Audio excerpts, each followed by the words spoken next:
भारत और नेपाल के रिश्तों में एक बार फिर सीमा विवाद को लेकर नई बहस शुरू हो गई है।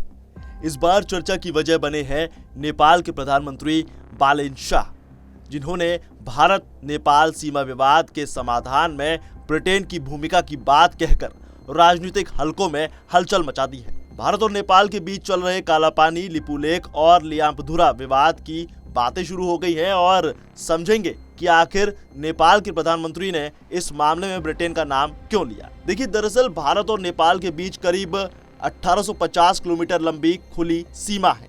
दोनों देशों के बीच सांस्कृतिक, धार्मिक और आर्थिक रिश्ते बेहद मजबूत हैं, लेकिन सीमा के कुछ हिस्सों को लेकर सालों से विवाद बना हुआ है। इसमें सबसे ज्यादा इंपॉर्टेंट कालापानी, लिपुलेख और लिम्पुधरा क्षेत्र है। नेपाल का दावा है कि ये इलाके उसके सुदूर पश्चिम क्षेत्र का हिस्सा है। नेपाल अपने दावे के समर्थन में 1816 की सुगौली संधि का हवाला देता है। ये संधि ब्रिटिश ईस्ट इंडिया कंपनी और नेपाल के बीच हुई थी।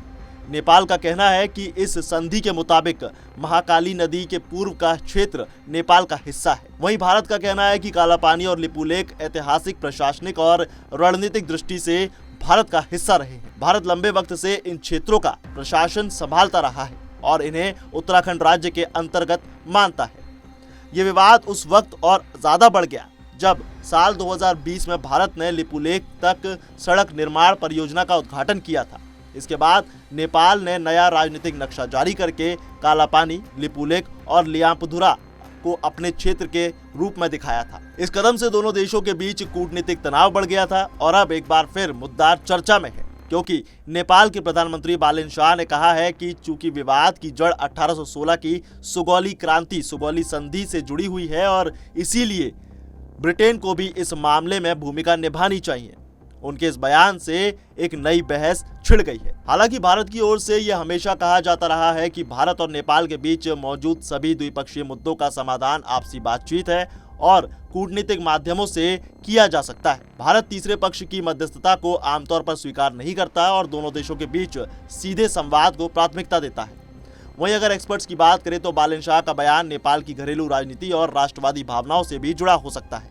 वहीं कुछ विश्लेषकों का कहना है कि इससे भारत नेपाल संबंधों में कोई बड़ा बदलाव आने की संभावना फिलहाल कम है, क्योंकि दोनों देशों के बीच आर्थिक, सांस्कृतिक और रणनीतिक साझेदारी काफी ज्यादा गहरी है। फिलहाल सबसे बड़ा सवाल यही है कि क्या ब्रिटेन वास्तव में इस संवाद में कोई भूमिका निभाएगा या फिर भारत और नेपाल आपसी बातचीत के जरिए इस मुद्दे का समाधान खोजने की दिशा में काम करेंगे। बाकी क्या भारत और नेपाल के बीच सीमा विवाद का समाधान द्विपक्षीय बातचीत से होना चाहिए या नहीं, किसी तीसरे पक्ष की भूमिका होनी चाहिए या नहीं, यह आप हमें कमेंट में जरूर लिखें और देखते रहिए पंजाब केसरी।